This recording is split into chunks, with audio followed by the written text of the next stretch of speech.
Chapter 5.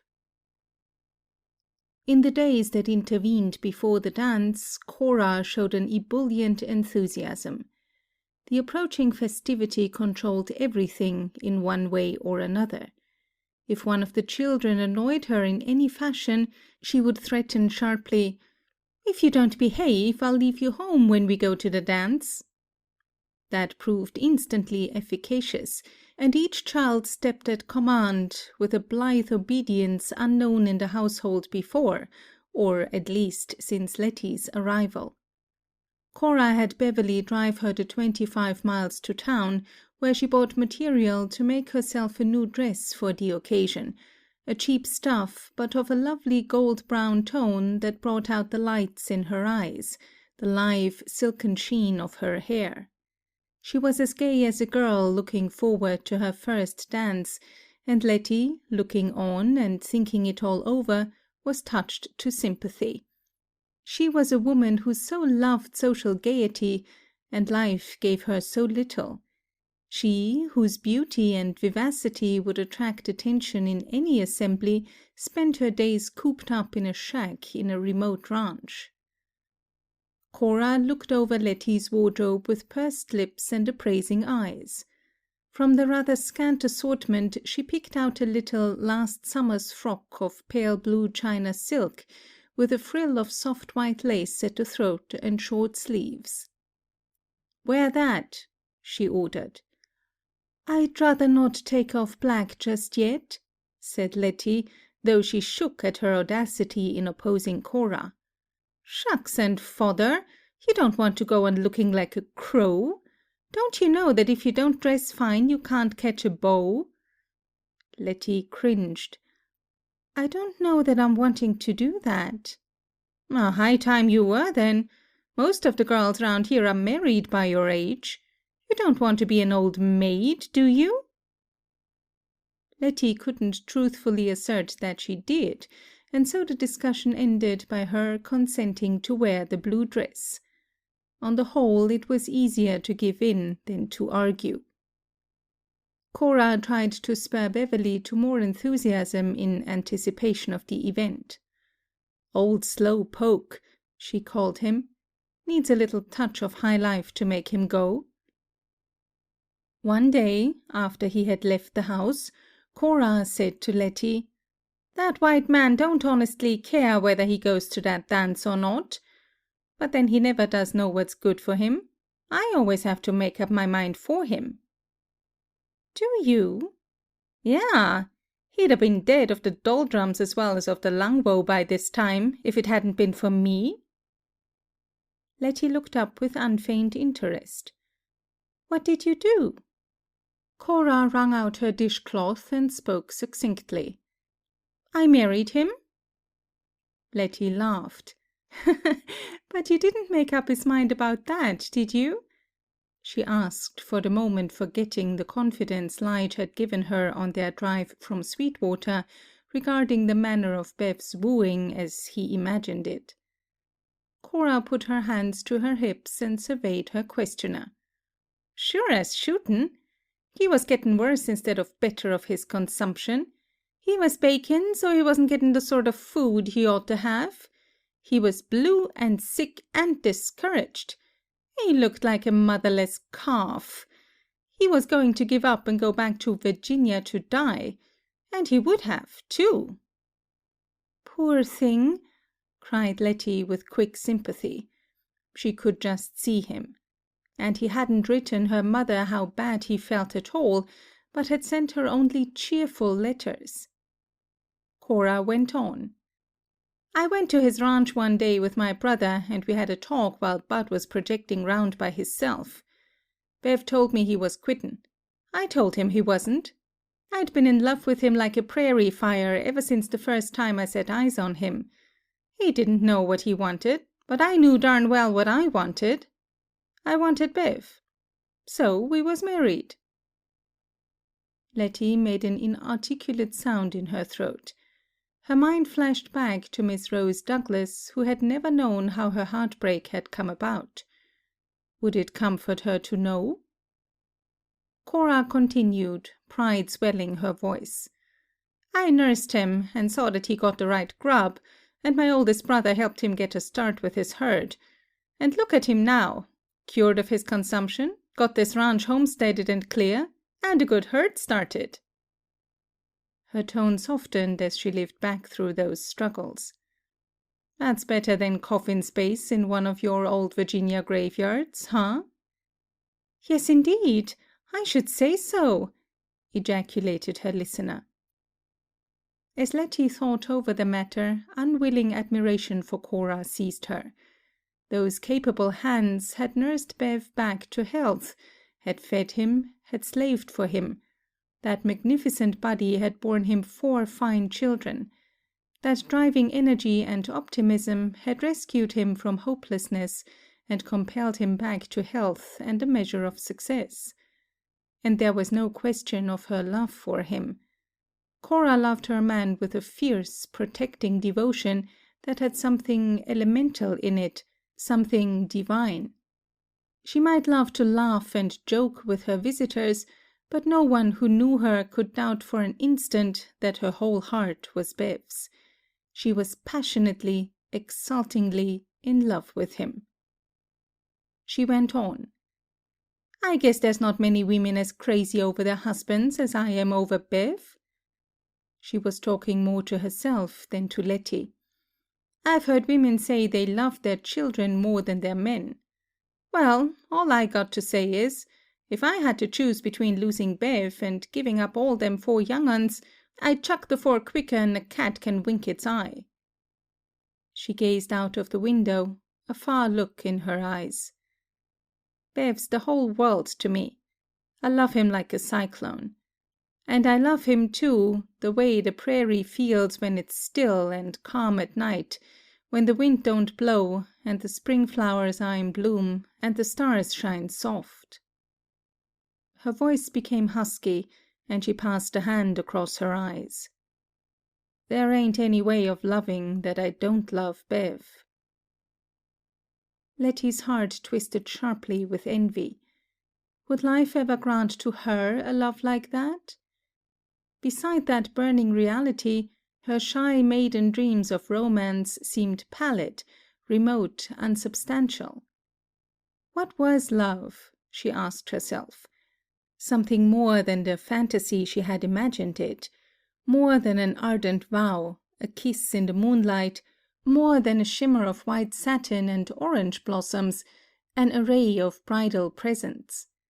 Love could mean scrubbing of floors and washing of dishes, and going without things that girls longed for. It could mean struggle and sacrifice and suspense. If 2 people rightly loved, their love could glorify all common tasks and hardships beyond the fairy dreams of romance.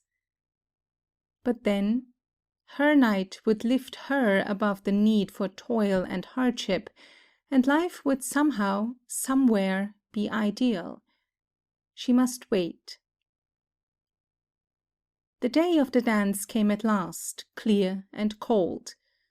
"Good we got a drought on, so's the rain can't spoil the fun," Cora tendered opinion as she surveyed the heavens that showed no clouds. The Cy Popplewells lived about 15 miles away, and so the family made preparations to start soon after noon, to be sure of arriving before the festivities began. Sourdough and Lige came by in a buggy with a lead horse behind, for the use of the discarded swain to ride after Letty was picked up. Sourdough took the lead in plans and conversation. "I claim first chance. Old Lige can fetch you home, because maybe I'll be so blowed from dancing that I couldn't talk." "No such luck," growled Lige. "Your tongue is calculated to travel faster than a jackrabbit could run if he had as many legs as a 1,000-leg." Beverly and Cora and all the children, even to the baby, piled into the 2-seated hack, with a basket of food to be eaten on the way.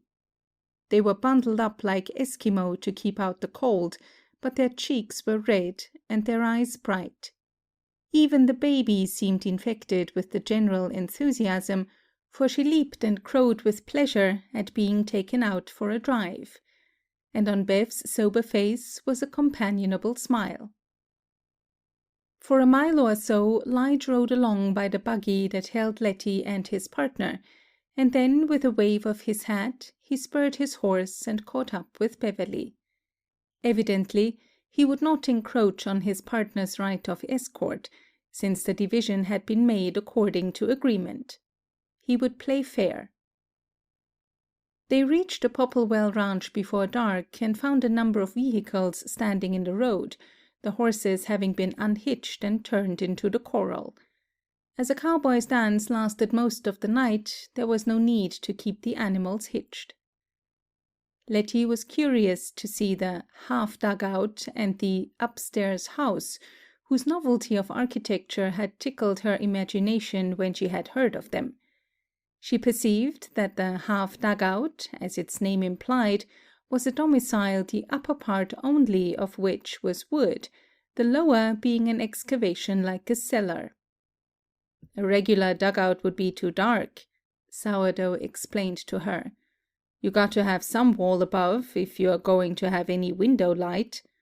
Of course, some of the real old-timers did live in regular dugouts at first, for a time, till they could do better. But they generally made out to have part of it up anyhow." He swaggered back with Letty on a tour of inspection. The dugout was behind the upstairs house and separated from it. The upstairs house was merely an ordinary ranch structure, with a porch across the front, and 4 rooms arranged much as in Bev's house.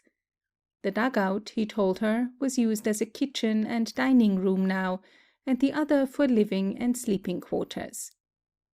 All of the furniture had been moved from the house and was in full view, piled in the yard outside, the family evidently sure that no damage from rain was likely to come to it. Or perhaps they had counted on the presence of so many healthy men that it could be quickly restored to place in the event of a threatened downpour. The furniture, of itself, Letty decided after viewing it, was not of an elegance to occasion much concern, even if it did get rained on.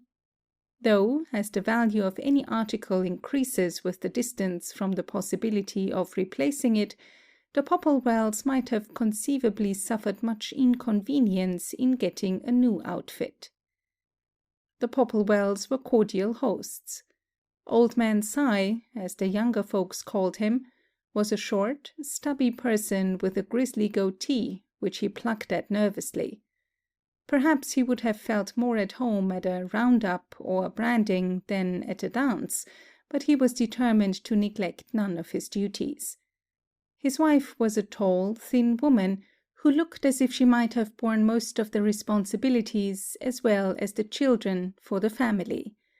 The offspring were noisily in evidence, heard as well as seen on all sides.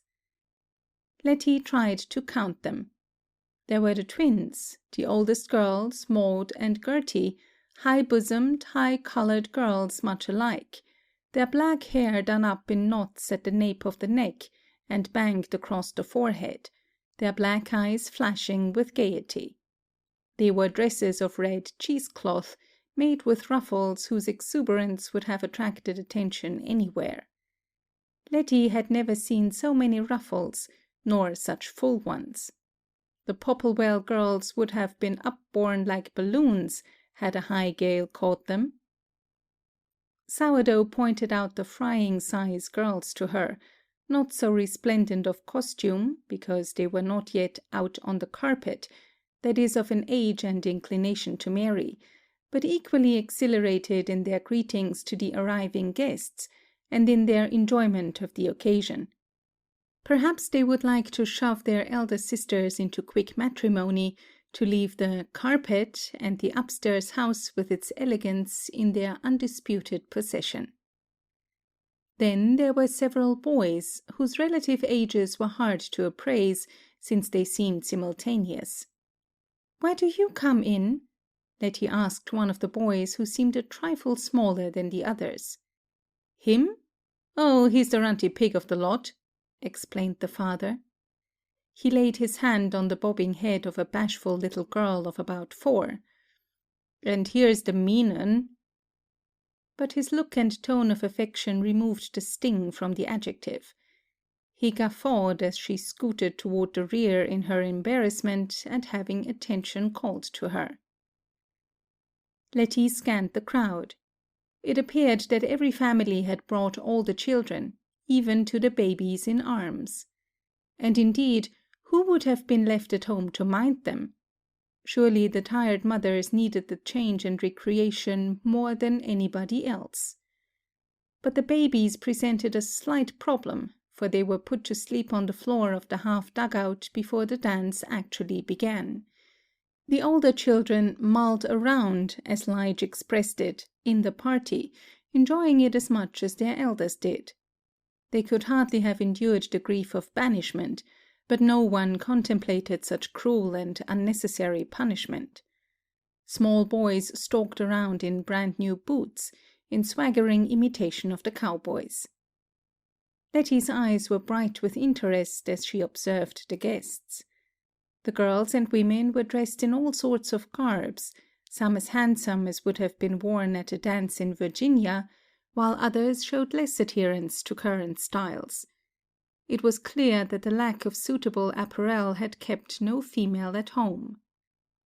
The men were likewise varied in their attire. Some were brave in store clothes, while others were decked out in exaggerated cowboy costumes. The master of ceremonies, the caller, as Letty learned he was titled, wore leggings of fringed leather, ornate boots into which his trousers were stuffed, blue flannel shirt with collar turned back, and a red silk bandana draped coyly round his throat. He was fully aware of his impressive costume, and swaggered a bit to be sure that others were noticing. This leader it was who finally called the assembly to order and announced that the dance would begin. He took his stand in the middle of the floor in the main front room, called stentoriously, "Choose your partners, get in the ring." He signaled to the fiddler to tune up.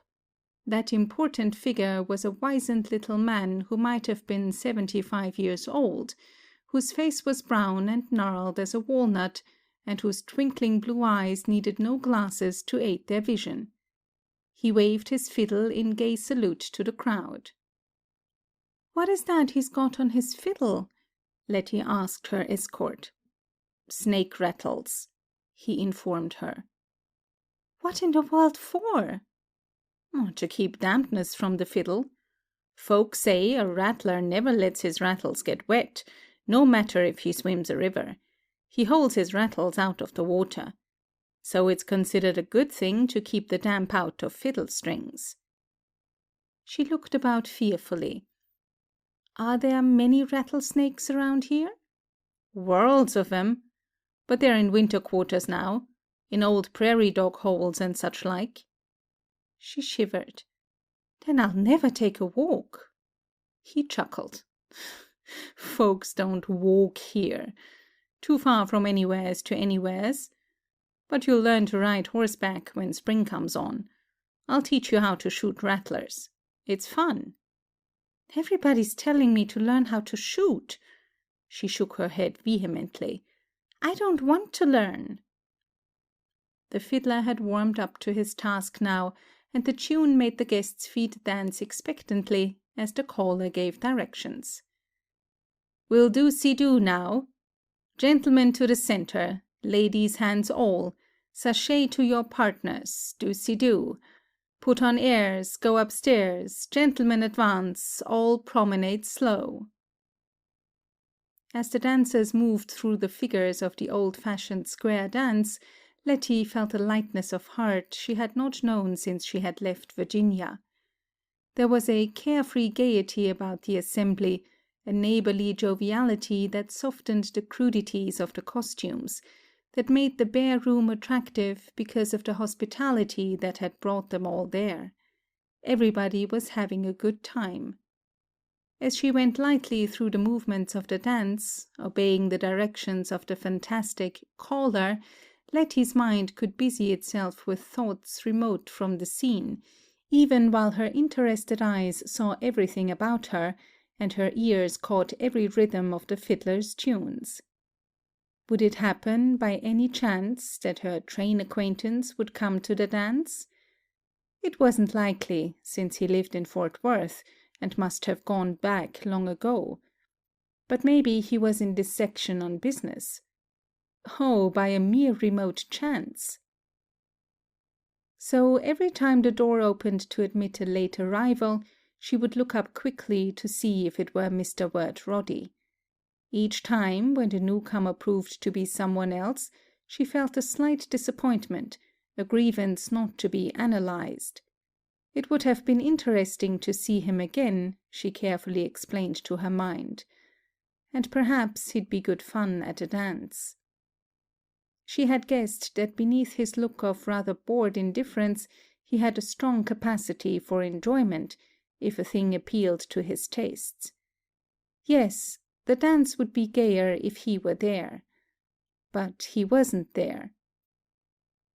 She had almost forgotten her faint, mysterious fear of him, or put it down as only her silly shyness, and she remembered only the man's attractiveness, his cordiality to her. While she danced with Lige or Sourdough, or some other of the cowboys, she was thinking of Wirt Roddy. It would be nice to see again that ironic smile at her naive ignorance of the West. Oh, she was wiser now, and knew better how well informed he was about things than she had that day on the train. If she ever saw him again, she'd tell him he was right in all he said about the wind. She could see his slow smile as she told him. There was no man on the floor as handsome as he. The cowboy's swaggering would seem crude beside his calm arrogance, his assurance of superiority. She could see him as vividly as on that day, twisting his black moustache in aloof amusement, his dark eyes bright with mirth that she hadn't quite understood. If he came into the room, the fiddler would stop, the dance would break up for a moment, and then the gaiety would begin again, the livelier because he was there. But he didn't come. Briskly the caller promoted the gaiety. He would clap his hands together, or make vehement gestures as he shouted directions, leading the song which the others sang with him, to the fiddler's blithe accompaniment. They were dancing a square dance to the tune of "Skip to My Lou." Gone again, skip to my Lou, gone again, skip to my Lou, gone again, skip to my Lou, skip to my Lula, my darling. His directions for the movements of the dance figures formed the theme for new stanzas when the familiar ones had given out. Can't get a red bird, bluebird'll do. Can't get a red bird, bluebird'll do. Can't get a red bird, bluebird'll do. Skip to my Lula, my darling. Stanzas of that song and others were improvised, commenting on conspicuous guests, to be caught up by the crowd in spontaneous folk singing. Presently the riotous tune of "Shoot the Buffalo" was begun, and they danced to its measures with laughing eyes. Oh, the hawk, he shot the buzzard, and the buzzard shot the crow, and we'll rally round the canebrake and shoot the buffalo. Letty never lacked for partners. Young men crowded round her, petitioning for dances, and she had to choose diplomatically to avoid giving offence. Lige and Sourdough naturally claimed the preference, but they were only two among many. Oh, these young men were different from those she had known at home, but they were young, and she was young, and tonight she would be gay, no matter what the morrow might be. The pounding of heavy boots on the floor raised a haze of sand that blurred the features of the throng as Letty watched them. As the dance progressed, the children one by one succumbed to sleep, and were dragged off the floor to be laid beside the babies in the dugout, thus leaving more space for the adults. The dancers would rest for a brief lull, retire to the rear for a drink of black coffee and a piece of cake or pie, and then would begin another song. Some of the men sampled the contents of a keg of whiskey. The fiddler would rollick away on the old favorites among the tunes: Guinea in the Low Ground, Turkey in the Straw, Sugar in the Coffee, and Arkansas Traveler. The hilarity went on all night. Dawn showed a haggard crowd with sleep-bleared eyes, dishevelled hair, cheeks flushed from the exertion and the close air of the rooms. The fiddler's arm was stiff, the caller's voice was hoarse as a foghorn or a bullfrog's basso, and Letty felt ready to collapse from fatigue. But Sourdough and Cora looked as if they could have gone on for another day without stopping. As the last dance was finished, Sourdough looked straight into Letty's eyes as he sang with the others. "Many alas have I let pass, because I wanted you." Then the tune broke out gaily, "Hell among the yearlings." As the guests gathered to drink more black coffee before starting the long ride home, Letty heard a cowboy say to Cy Popplewell, "I saw Wirt Roddy a couple of days ago." "Why in heck didn't you tell him to come tonight?" the host growled. "Did? Gave a cordial invite, but I couldn't get him to stay over. Said he was getting back to go to a dance in Fort Worth." "I'll be bound for Wirt Roddy to be headed for some fandango or other," grunted Cy. And so he had been near her, in the neighborhood, and hadn't come to see her. That night on the train, as he said goodbye, he had whispered that he would come, maybe, but he hadn't even sent her a line. He could have come to this dance instead of the other, if he had wanted to. But he hadn't wanted to. The coffee was bitter and nauseating to her, the crowd, of a sudden, uncouth. She wanted to hurry home, but Cora's house wasn't home. Cora, looking as rosy and fresh as the sunrise, hustled her husband and children into their wraps and into the hack to go to the ranch. Lige took his place in the buggy with Letty going home, and Sourdough rode on his restive horse beside them for a time. The sun was just rising, and the prairie was a dim golden gray from the sand and the dead grass, now flooded with unearthly radiance, while the sky became gorgeous with streamers of clouds like trailing flames. Into Letty's mind flashed a whimsical request that the man on the train had made of her. "Won't you sometime watch a sunrise on the plains? And think of me?" But she wouldn't think of him. She wouldn't. Not ever again. Why should she? End of chapter 5.